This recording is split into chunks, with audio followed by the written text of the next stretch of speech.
ini tidak jera ya.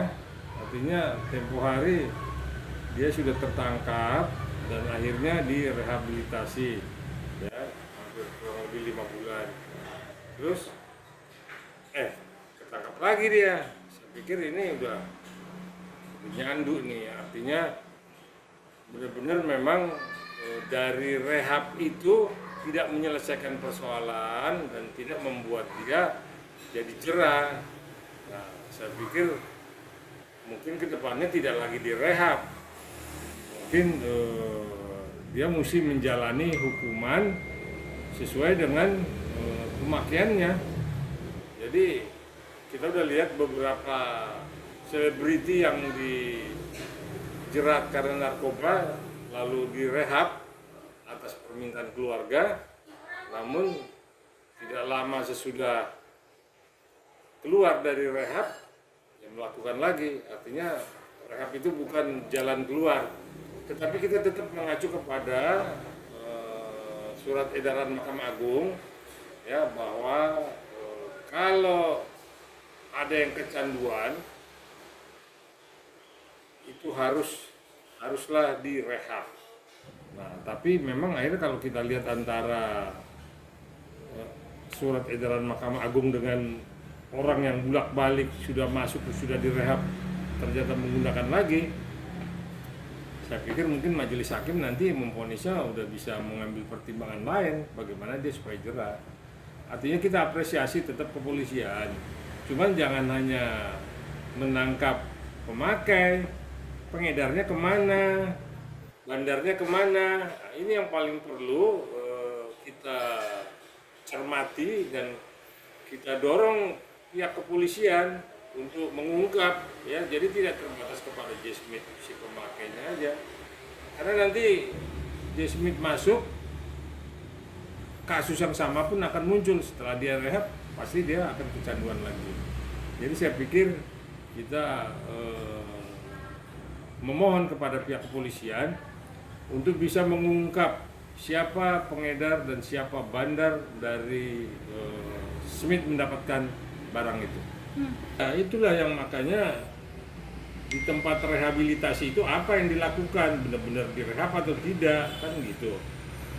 Karena kan memang sekarang udah jadi fenomena ya, mereka tidak segan-segan untuk memakai sabu ataupun ganja ataupun apalah yang masuk dalam jenis narkoba. Karena dia tahu bahwa sesudah make, kalau ada pun dia ketangkap basah atau ketangkap tangan oleh pihak kepolisian, pasti buntut-buntutnya minta direhab gitu. Nah, inilah yang mungkin pihak kepolisian mempunyai pertimbangan lain ya, untuk kepada mereka yang tidak jera-jera, mungkin juga majelis juga akan melihat jangan sampai jadi residivis. Ini kan udah berkali-kali ya masuk kategori residivis ya. Nah, inilah yang memang mesti disikapi oleh para penegak hukum. Bagaimana supaya para pecandu ini benar-benar direhab, yang membuat dia benar-benar darahnya bersih dari keinginan untuk memakai narkoba lagi.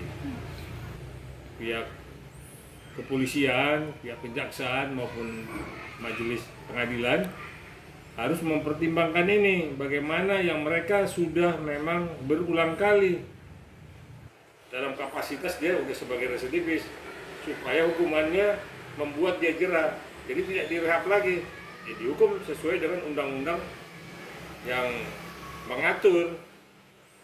Nah, tapi memang akhirnya bertolak belakang sama surat edaran Mahkamah Agung. Nah, ini kan perlu memang dipikirkan kembali seperti apa bagi ini kan umumnya kan selebriti nih, yang memang hampir setiap minggu ada yang dijerat sama polisi, ada yang ditangkap polisi.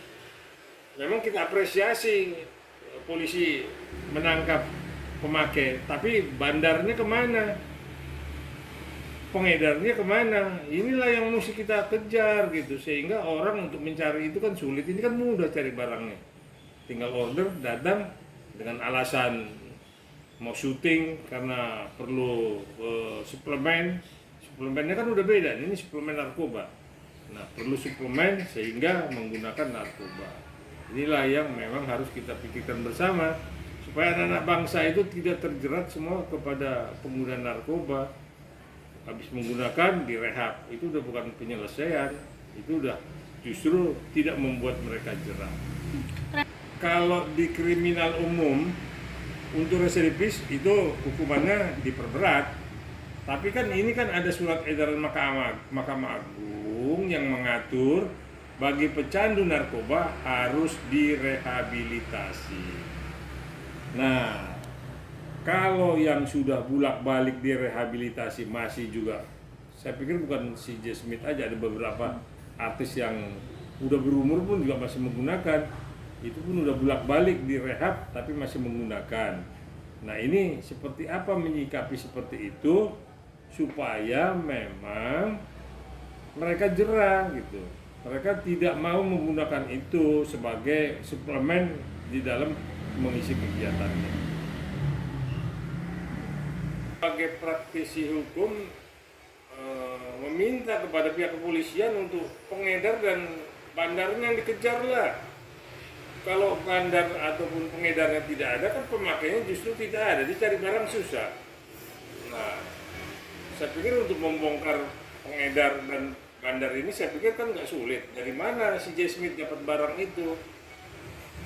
Nah, akhirnya kan dia bisa buka, dia dari si A dari mana dia dapat? Dari si B dikejar tuh sampai ke bongkolnya.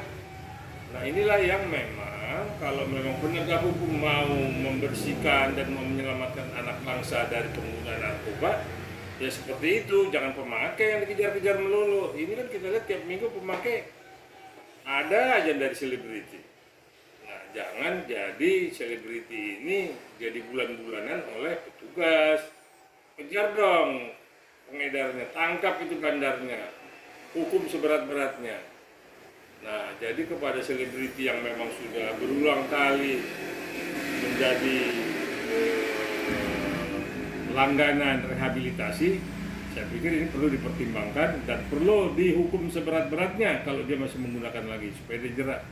Karena kalau nggak gitu dia tidak akan pernah jerat dan dia akan berulang lagi menggunakan narkoba sebagai suplemen dengan alasan untuk menambah kekuatan kesehatan badannya.